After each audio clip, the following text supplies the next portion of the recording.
kind of cut off, but it's okay. Yo, I does that. I don't know what. Let me see something. Hold on. Yeah, your shit sucks now. She's like a weak ass fart. Still nothing. Sounds like a queef. Nice. What queef is? It's a band. It's the cancel culture. No, it's just a word I haven't heard in a long time. Yeah, I haven't heard it forever. I don't know the list. You guys update the list of things we can't say anymore. Yo, but queef is like the most polite way of saying, yo, I basically shot myself. Like that's kind of no, queef is a pussy fart. I mean, yeah, but how is that a polite way of saying you shit yourself? I mean, in general, that would be a shart. No, I don't. Manny, you're showing your age now, you little young man. You know those like farts where they're like loud and obnoxious. You like. So you queef? That says something different about you, buddy. No, I'm just saying. Damn, bro. No, that'd be a shart.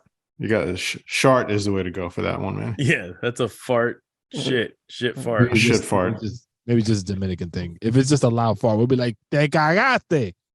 Okay, but what does that have to do with queef? I'm telling you, queef is like the polite way, and then the aggressive way is like the Dominican, like, yo, you shot yourself.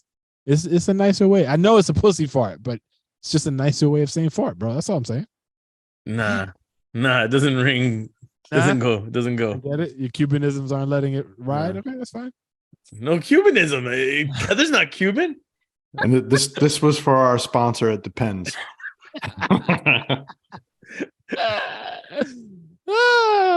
So it was good.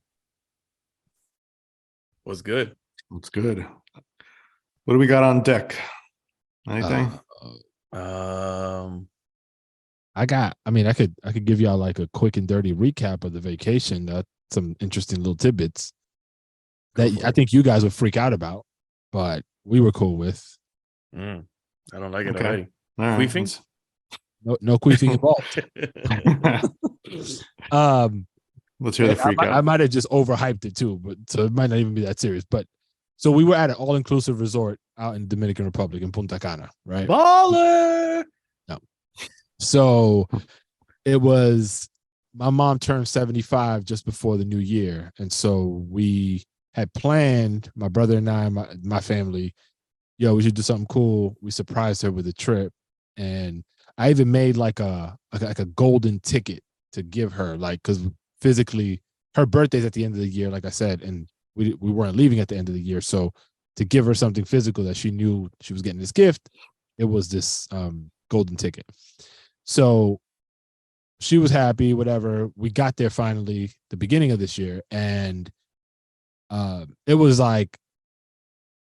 paradise, I guess. And I don't want to like oversell it, but it was like everything you would imagine like a tropical vacation is supposed to be.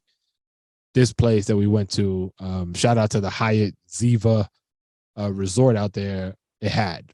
So starting with like the service, it was just fucking amazing. But as it relates to like parenting and parenthood, so like me as a son, my brother and I, as my mom's kids, it felt really good to be able to do that for her, right? And so just thinking about like kind of not paying back your parents, but in a sense you kind of are, like being able to create experiences that they will cherish. The older they get, the more memories are significant to them.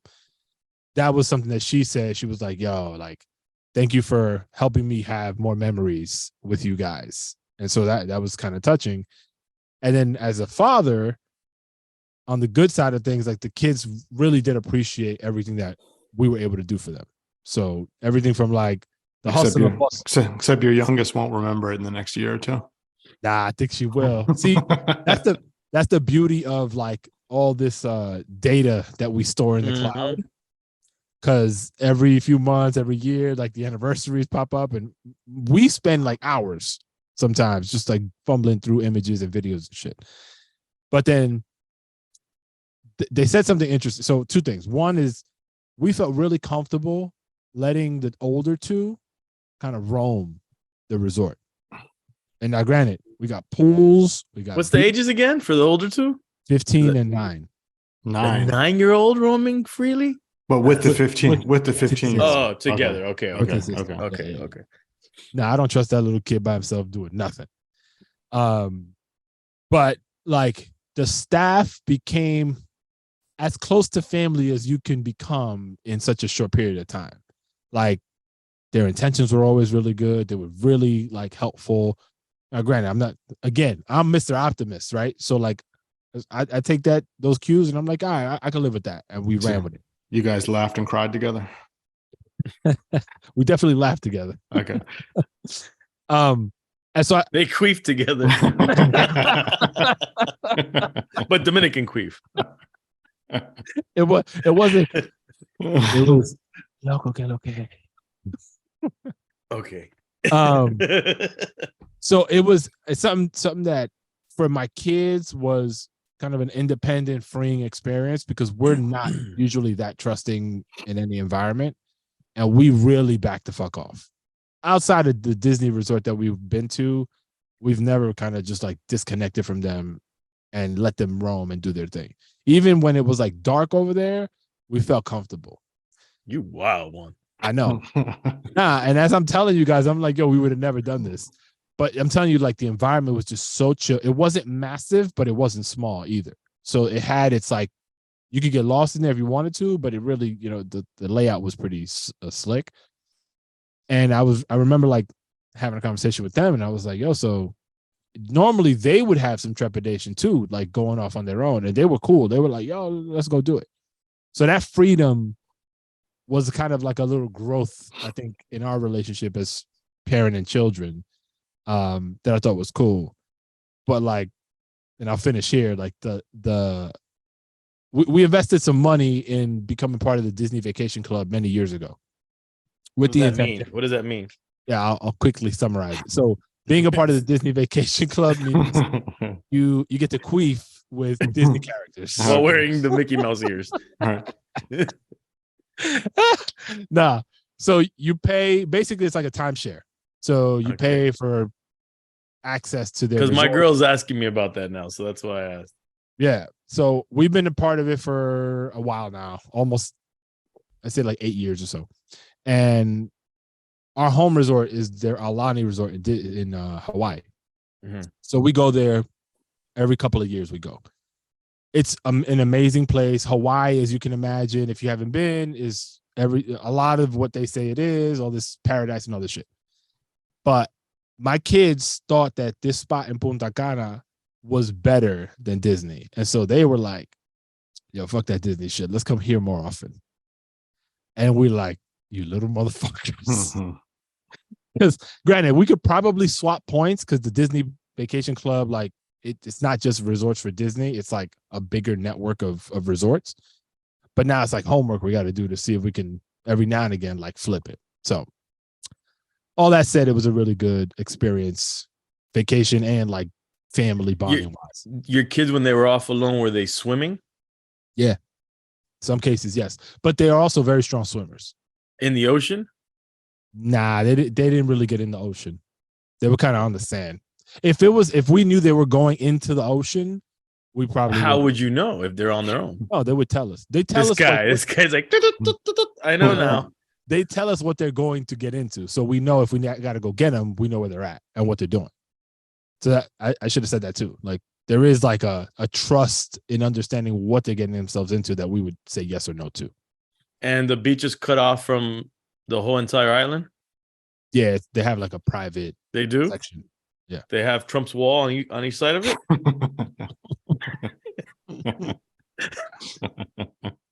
It's like a stripper hotel. I'm asking for a friend. No. My serious reason for asking that is... No, I think it's Biden's wall now. Well, yeah, Biden inherited it. All right. But he loves it too. But I'm asking that because anybody could walk on the beach from outside of the resort, and you're not worried about a stranger approaching them. I remember when I went to DR, granted this was 15 years ago, I couldn't stop getting solicited by people trying to sell me Cuban cigars that were made in DR. Yes. No, we weren't worried about it because where we go, it's like, I don't want to make it sound like it's a gated community, but relatively speaking, it is. So to get into, you got Punta Cana, and then inside of Punta Cana, you have Cap Cana. Cap Cana is where this resort is. In order for you to get into Cap Cana, there's like security checkpoints. And so for you to get in, you got to go through that. Now, granted, that doesn't mean much. You could have somebody come in and still kind of do what you're saying. But there's like a strip of maybe 3 or 4 hotels that share that beach. Like buffered the beach. Yeah. So you could, people from those places could technically walk onto where we were. But what if your daughter would have been 12 or 13? Would you let them go off? Good question. Yes, I think we would have, starting at 12. Earlier than that, I don't think we would have. Well, that was a big step for you guys, man. Congratulations, I think. That's a tough call. I think 15's, I mean, yeah, sounds like your daughter got her stuff. I mean, together. Look, we were out on our own at 6 years old. I don't know, Yeah. But I was also an arson, so I don't. Wait, tell us more about your arson days as a 6-year-old, bro. I was lighting garbage can, like the big garbage bins, on fire. Oh, you were that guy. Yeah, almost. Thank God it never happened, but I almost an apartment building almost caught fire. But the fire department came. We might have to edit that out. There's a statute of limitation on that shit. And I'm a kid. Well, not that young, but later on, then I had the anarchist cookbook, and me and my friends were up to no good. So the crazy hood shit is tied in truth, right? Plus, we had a ninja club, but that's Of course, you did. we didn't. Did you guys chuck fucking ninja stars? But our ninja club was serious. We had knives, the stars. We had fucking the sticks, the staffs, all of that, and then we would beat each other up. You guys would queef on each other, and we would jump off of we would try to jump as high as we could off of things and and make sure you survived it, because that's what ninjas did, of course. And you had to do the ninja. I'm the one that perfected the ninja tumble when you landed, where you buckle your knees and you tumble. But we were like testing the limits of what our fucking legs could handle, bro. We would go like on balconies on the second floor and jump on grass, of course. But still, like, thinking back right now, I'm like, the fuck are we trying to prove? We took those ninja movies way too serious. Remember American Ninja? That shit was classic. Oh, yeah. Hold on, and this and by the way, folks listening, this is like 30 years of friendship. Like, you guys are celebrate more probably, but like no, but my crazy hood wasn't a part of the ninja. Oh, okay. Ninja tree. All right. I was gonna say, bro. This predates them. The closest to that is my boy Donuts. I mean, Charlie wasn't a ninja. Nah, Charlie was a real life mercenary. But my boy Donuts, that was the era, which was like late 80s. Crazy Hood and everybody was like, like 91, 92. I started meeting everybody in Crazy Hood. Oh my God. So now does your son think he's going to be able to go off and do his own thing other places now? Nah. He knows that his shit needs to be really tight as far as like the amount of slack we give him. So he looks for opportunities for us to loosen that, and his sister is one of those opportunities where it makes sense. So he's smart enough to know, like, all right, let me not push it over here, but if we're over there, he like puts the bid in with his sisters, like, yo, let's go over there, tell mom and dad, and that she's the one that we trust. Was she annoyed of having to be the chaperone? Nah, because it wasn't overbearing either. Like, they have a kids club over there, so we would send the younger two to have like go do the activities at the kids club, and she had her freedom also. Yeah, I think I'd just be weirded out by the strangers. You just don't know what they're capable of. You kind of have a read on what your kids might be capable of, but it's all the other people. Yeah, I hear it. Yeah, but I guess at some point it's like you got to figure it out, right? You do. What I can tell you one thing for sure. It didn't smell like nacho chips out that bitch, which I know you had an experience recently that I would love to hear more about. Oh yeah, that's right, Kay. Nacho chips. Oh yeah, shit. the trampoline place. Oh yeah, the fucking trampoline park. I love how you look at it. You're like, how the fuck does this compute with a beach resort? Yeah, the trampoline parks, the indoor trampoline parks. They always smell like corn chips when you go in there. They do. Funky feet. They really do, though. Yeah. So that wasn't your first time going to one of those, was it? Nah. But this one in particular, really, you felt it. I mean, it's cool. It's actually up the road from our spot, so it's one of those things. Like where we live now, it's the weather's not always great, rains a lot. So when he needs to go get his energy out, then it's an easy fix of like, all right, let's go up there for an hour and you can go. They got like trampoline dodgeball and shit like that. So are you jumping with him? Or are you jumping? No. Because I feel guilty when I don't jump, and I'm like, man, my ass is too big to be jumping on. No, he's asked me a couple times, and I'm like, you're lucky I'm taking you. Don't even ask me. All right, so now I don't feel so bad, even though I like it though. I like it, but come on, I like it a little too much. I don't want to be around the other parents looking crazy. I mean, I've done it before. Like, we stayed at this hotel in overseas, and they had like this. It was kind of a weird, random. All serious. I'm having fun. This is fun. No, there's an actual smile happening while I'm having fun. So I've done it before, but I mean, he goes because they've got like they have one area where it's dodgeball, and so you got all the kids having these dodgeball games on the trampolines, and so that's where he spends all his time. Yeah. Does he get hurt ever with playing that? Nah, he's been all right. He got hit in the neck one time with the ball pretty hard, but he was cool with it. I got to take my kids. I have one literally down the street from my house. You're a bad father. No, I've taken them before, but like I said, I'm not trying to jump every time with them. Do your kids? They want you to jump. What? Did you queef right now? Is this the queef episode? Right. Fuck, I even forgot what I was. You must have just queefed. Dude, I have so many things that happen with my kids that I'm like, oh yeah, mental note. I got to talk about this and I got to ask you guys. And I just, when we sit down and we do this, I forget. I go. Here's a question. Let me get your take on this. Do you guys think that, because sometimes I know we've talked about this with like school, right? And how come a lot of what kids learn in school isn't like real life learning, which can help them? Mm-hmm. Do you guys think like, so what am I trying to say here? So for instance, my son had in his class,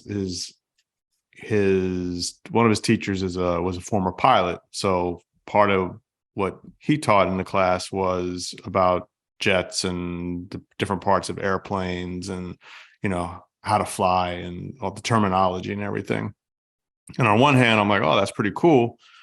But then on the flip side, I was also thinking like, well, how's that going to help him later on in life? Like, why aren't they teaching him like how to have a savings account?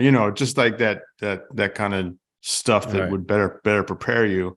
And so I was talking to my wife about it, and then she brought up the point. She's like, well, not everything that you learn needs to be like a life lesson. School is supposed to be for also inspiring kids to think about things that maybe they never thought about before. And maybe it inspires someone to say, oh shit, I really have an interest in potentially being a pilot. And I'm going to go like learn more about it now that I got this intro to it, which made sense. I didn't really think of it that way.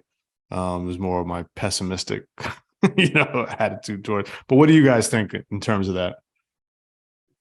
He hates school. Right? You hate school?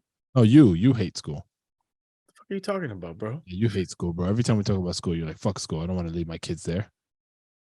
No, but they're little. I want them to go to school. Like, I wish I had the bandwidth to homeschool my kids. Ooh.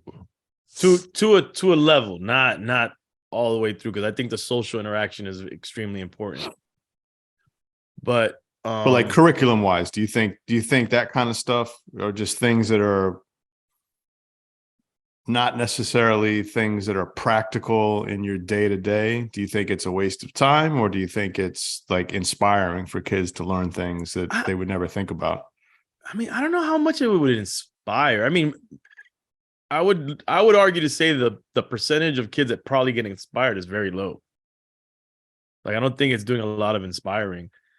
But it is introducing them to like different ideas, even if it doesn't inspire. Like, well, I don't know how many kids are gonna be like, oh, I want to be a pilot now. But it's a different spin on what school's supposed to be. Yeah, look, this is the thing. When you were saying that, I kind of started thinking, I'm gonna kind of pose back a question to you guys. Do you remember, or did you have the same experience as I did, which I would imagine at least Kay, you might have, the dysfunctional teachers that we had growing up, like in junior high or high school? And when I say dysfunctional, which probably is not a good word to use, but foul, bro. There was like this no. Like, look, I met up with my boy Trek 6, who I went to junior high with, right? And he's in town, and we're talking about junior high. And I was like, remember our science teacher? He's like, yeah, man. And I almost had his name at the tip of my tongue right now, but our science teacher was formerly in the Israeli IDF, right? And instead of teaching science most of the time, he was telling us how great the Israeli military was and how they would win a war with all these different people, and like on the board, like start doing strategies of the wars against Israel and against their enemies. And I mean, that's pretty insane. And then I had another teacher in the same school who was our fucking, what do you call that class? I don't know. It was some kind of arts class. And he was a redneck, straight up. You could say maybe he's racist. He would say racist shit. Oh, you know, but back he when it was cool. Huh? Back when it was cool. Like he wasn't getting canceled. Like whatever. He would say shit that would offend everybody. And I kind of liking to him. And even though he would say shit about Latinos, I was like, whatever, bro. Like, and then I had another teacher that was a drunk, that she always fucking had a Coke can on the same fucking Coke can all year round. But then she had the liquor bottle in her fucking drawer, and she was always smelled like fucking rum.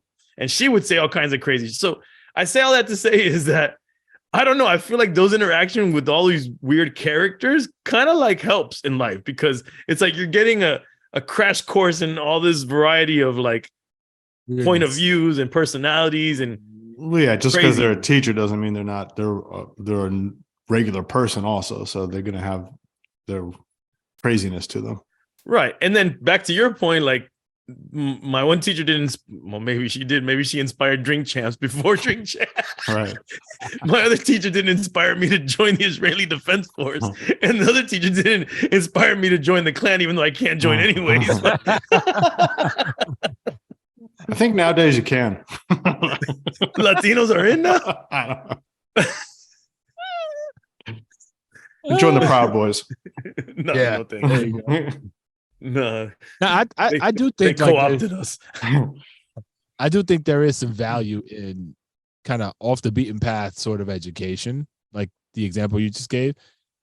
I look at, I guess, more like your wife, Kay. Like, I look at it as not just the academic piece. I look at it as it's a big social component to it, and I think things like that add to that element, even though it's coming from the teacher in this example. But I think, like, to a point, the non-standard stuff, I think, is equally as important. And I'll give you an example. Like, I mean, this is later in life, but in college, I straight up went to the administration and I was like, yo, how do I get some sort of academic recognition for all the extracurricular stuff that I'm doing? Because they give you budgets to run student-run organizations on the campus, and I was in like 4 of them joints. And I learned so much, like balancing a budget. It's like running a mini business on the campus, but it's extracurricular. They don't consider it like any part of the curriculum. But there's so much learning that happens through non-standard things that has impacted my life substantially. But I don't have a degree to show for it. It's more like just experiential, learning. Yeah. Yeah. Is that how people get honorary degrees? Nah, that's just, I mean, you about to get one soon, I'm sure. Miami Dade is going to be like, yo, come through. We got you guys knew that, I'm sidetracking. That's Sylvester Stallone went to, you guys wouldn't care. He went to Miami Dade College. Which ADHD is amazing. Which I went to. And then he went to UM. And then years later, he didn't finish UM. But the reason why I brought up the honorary shit is because he went back to UM and said, listen, after he was a success in Hollywood, he's like, look, my life experience should be enough for me to get the degree. And they gave it to him. They gave him an honorary or an actual degree? The way it read on, I guess, Wikipedia is like if they gave him a real degree, but I don't know if they could give him a real degree. Got it. So I was assuming it was an honor. Should we get him on the show and find out? Let's confirm. Adrian. I mean, speaking of education, though, I don't know if you guys got a chance to look at it, but the ChatGPT wave that's happening right now, y'all familiar? I mean, we spoke about this. Don't play like we didn't speak about this today. You and I did. But I've been reading about it. So, it's wild. I've been talking to a few people about it, but yesterday I spoke to a. But really, they're the chat that you're talking to. Yeah. Yeah, that's my new homie. He's like, I was talking to my homie. Literally, he's talking to the fucking AI shit. Typing, hey, how you feel today? Have you tried it? Yeah. It's delicious. No, I did have. I have what tried a queef. Oh my god, it's so good. What kind of nasty shit do you talk about with ChatGPT? I just ask random questions and like tell it to what's do a shit, queef? right? In Dominican. So let's use that as an example, right? You could go in there and say, write me an argument as to why queefing is the best, whatever. And then it will find all the information and put together a coherent essay. Real quick, because let's just say we have a listener or viewer that doesn't know what the fuck we're talking about. Yeah. And even myself, because I haven't used it. Is this like a Google app? Is it a website? Yeah. But like Googly-ish? It is currently a website. Not Googly, but it functions in a similar way. So like it basically think of it like a search engine. Right. But it's an application that's AI driven, which you could argue many of the search engines are. But this shit is like on steroids. So it's basically going to think on its own based on some small inputs that you give it and create something. In this case, like I said, like it will create a freaking argument as to why queefing is the best based on all the known information. It can write articles, write books. It can write scripts. And ¿cómo se llama? Fucking internet shit. ¿Cómo se llama eso? Yeah, that articles. No, bro. It could do code. It could code for you. Okay. All right, let's run. Hey, so how would you feel? How would you feel if your daughter turned in a paper so she went there and she got like the first draft from it, but then she went back in and like edited it a bit and made it like more her voice and tweaked it a little bit, but it was still kind of like the bulk came from that. How would you feel about that? I wouldn't be happy about it. Because I think in the long term, it just takes away from her own intelligence, right? Her ability to get smarter, wiser, but the world is trending in that direction. So like there's many articles right now, but one in particular that I read recently, they're talking about this replacing universities. Like there will be no need for maybe not universities, but actual professors and basically robots and applications being the educators. And I think that shit is. And how can they tell apart who wrote their shit originally, like themselves? That's the problem too. Well, there's going to be technology that's going to pick up whether it was robotic or not. I think that. You think they're going to apply that in schools? I doubt it. It would probably take a while before I think they would be late to the party. Yeah.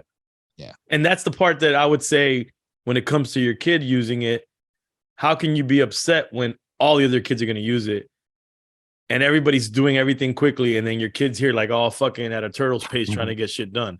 Yeah. No, they're going to be behind. Like it's like them not knowing how to use a computer or their phone. They have to. So like how does that? I think it's going to take away from their experience and learning and like fucking being relatively intelligent people, but I don't know what the alternative is. You guys think that we're in the beginnings of like, I don't want to say the failure of society, but robot takeover? No, yes. Like think about this. Like if our kids don't learn how to code or use all these technologies, but not just use them, because I feel like the one that uses it is at a disadvantage. It's the one that knows how to make them that is at the advantage. Yeah. The engineers. Those are the people that are going to get paid the big money down the road. But what sucks is that this is going to be the thing. The whole world is going to go in this direction. But what about the people, and we've talked about this in the past, that do all the things that keep society physically working? You know, the plumbing, the garbage, all this stuff that physically has to happen. I feel like those are going to become the lower paying jobs when they should probably pay more in the future. I don't know if I'm making any sense. I think a lot of shit will be automated to our surprise that doesn't seem like it should be or can be right now. But like somebody was telling me, I don't know how true this is, I didn't fact check this, but they fully automated a McDonald's somewhere in the US. Yes. No, I saw that. Saw that. Yeah. Like the McDonald's job was like the butt of jokes before, like, oh, go get a job at McDonald's. Like it was like not a good thing, right? But you're eliminating now something that was an option for people, young people usually, to start, right? Or have a fallback experience. Yeah, and make some money while you figure out what else you're gonna do. Now, if that's the trend, that shit's gone. Yeah. So to your point about garbage, though, like how do you? Maybe you can't eliminate that. Maybe that does need to have human beings to do it. I think because it depends. Does that lower their price point or does that increase it? Because if there's more people and less people willing to do that job, then you could argue maybe there is a better paying opportunity there. But I feel like with the advancement of technology, like the waste is going to go down at some point. So then what? I don't know, man. Yeah, we seem to waste a lot of technology. It is. You guys want to jump into ChatGPT and write some shit to see what it does? We should ask it what the future of it is. All right, let's do it. What is the future of ChatGPT? Hey, Manny, go fuck yourself. Look, go queef yourself. Nothing. Oh, what? Oh, shit! It's writing. Look, my hands are up. I'm not typing. This is not me.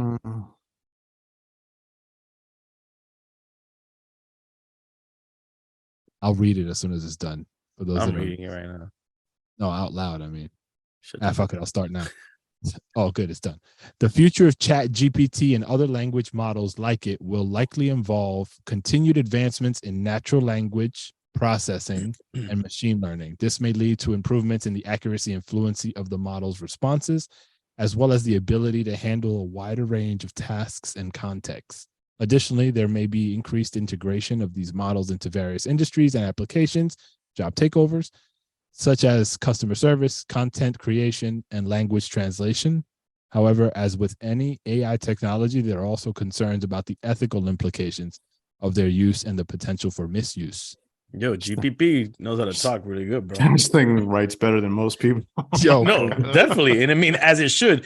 Let's pretend this is our guest on Fatherhoods. Okay. Ask it something to in the area of like, what do you think should we have our children work in technology? Something like that. Like, see what it says about kind of like what we were talking about.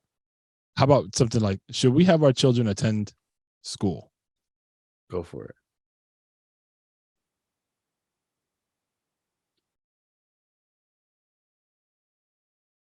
Education is widely considered to be important for the development of growth and development and growth of children. Attending school provides children with access to a variety of learning opportunities, including formal instruction in subjects such as math, science, and language arts, as well as social interactions and extracurricular activities. School also helps children develop important life skills such as critical thinking, problem solving, and time management. However, with the current pandemics, traditional school might not be the best option. Remote learning has been implemented in many countries, which is a good alternative to traditional learning. It is important to note that there is no one-size-fits-all answer. Look at this disclaimer to this question, and that the decision to send a child to school should be made on a case-by-case basis, taking into account factors such as the child's individual needs and circumstances, as well as any health and safety concerns. Whatever. All right, the world's over. I'm going. Now I know. Now I know who's gonna write my tweets. Yeah. Your queefs. My queefs. Queef of the day. Let's ask a queef question. Hold on. Oh, jeez. Ask it. What is a queef? Ask it. Hold on. Let's see if it shares your Dominican description.